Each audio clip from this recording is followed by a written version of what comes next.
اعوذ باللہ من الشیطان الرجیم بسم اللہ الرحمن الرحیم۔ السلام علیکم۔ آج پھر میں وہی بات کرنے جا رہا ہوں کہ ہمارے جو اس علاقے میں ہمارے شہر میں بارش نہ ہونے کے برابر ہے، جس کی وجہ سے ہمارے ملک میں بارشیں بہت کم ہو رہی ہیں، جس کی وجہ سے بہت سے لوگ بیمار ہیں اور ڈاکٹروں کی تو جیسے موجیں لگ گئی ہیں اور وہ بہت خوش ہیں۔ تو جو مریض لائنوں میں لگ کے کھڑے ہوتے ہیں اور آپس میں جھگڑتے ہیں نا، تو جو ڈاکٹر حضرات ہیں جو دوسرے نا، وہ ایسے مسکراتے ہیں جیسے کہ ان کی لاٹری نکل آئی ہے۔ تو بڑے افسوس کی بات ہوتی ہے، میں نے دیکھا کہ وہ یہ بھی نہیں کہتے بھائی آرام سے بیٹھ جاؤ، لڑو نہیں، زیادہ شور نہ کرو نہیں، بلکہ وہ ایک پینسل لیتے ہیں اور وہ منہ میں لے کے نا ایسے ایسے آنکھیں کرتے ہیں آگے پیچھے، تو وہ دیکھتے ہیں ایسے، اور اپنے جو ان کے جو سرونٹ ہوتے ہیں، جو ارد گرد چوکیدار ہوتے ہیں، ان کو بھی نہیں کہتے یار ان کو کہو آرام سے بیٹھ جاؤ اور خاموش ہو جاؤ اور لائن میں آؤ، نہیں۔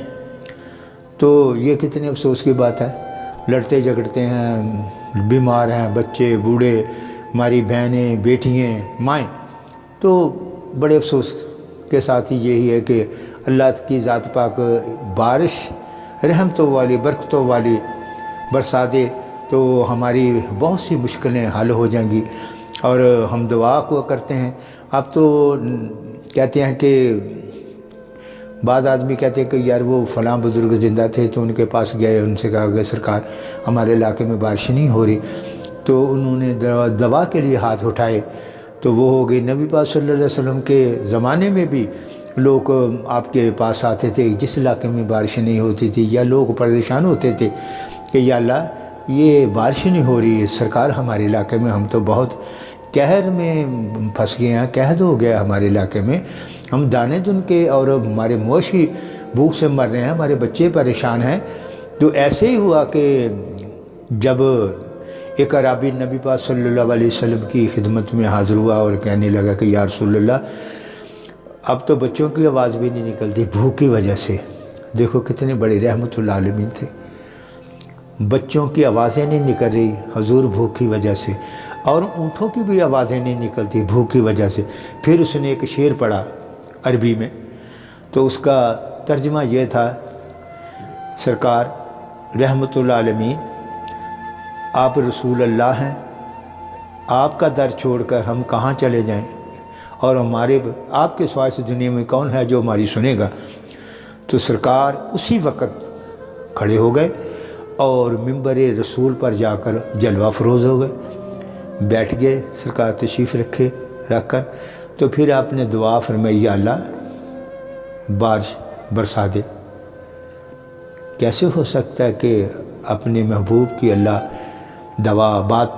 ٹال دے یا کہے کہ نہیں، نہ تو کسی بات میں ہے ہی نہیں۔ تو پھر وہ بارش شروع ہو گئی۔ پھر کیا ہو گیا، بارش جب شروع ہو گئی تو وہ کہنے لگے کہ کیا بات ہے کہ ہم آپ کا در چھوڑ کر کہاں جائیں، کیونکہ آپ اللہ کے رسول ہیں، آپ ہی غریبوں اور یتیموں کے وارث ہیں۔ اس کے بعد صلی اللہ علیہ وسلم چادر کھینچ کر اوپر لپیٹ کر منبر رسول پر جا کر بیٹھ گیا اور یہ آپ نے فرما دیا۔ تو جب بارش کی دعا کی تو اس کے بعد ہم نے فرمایا اگر آج حضرت ابو طالب علیہ السلام زندہ ہوتے تو ان کی بھی آنکھیں ٹھنڈی ہو جاتی، مراد ہے کہ وہ بھی خوش ہو جاتے۔ ٹھنڈی ہونے سے مراد ہے کہ حضرت ابو طالب علیہ السلام جو آپ کے چچا جان تھے بہت پیار کیا کرتے تھے، بچپن انہوں نے پالا اور انہوں نے بہت سی قربانی، 3 سال وہ شبہ ابو طالب کی گھاٹی میں آپ کو رکھا اور بہت مصیبتیں اٹھائی، اور اتنی مصیبتیں اٹھائی کہ بہت کم لوگوں نے اٹھائی ہوں گی جو انہوں نے اٹھائی۔ تو وہ انہی کی دعاؤں برکتوں سے یہ سلام بہت بڑا ایک ان کا بھی بہت بڑا اسلام پر ایک احسان ہے۔ ایک یتیم بچہ جو اللہ کے حکم سے وہ اسلام کی دعوت دے رہا ہے، یہ وہ، تو لوگ اس کو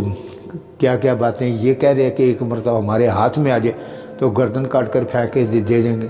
اور اس وقت کے بہت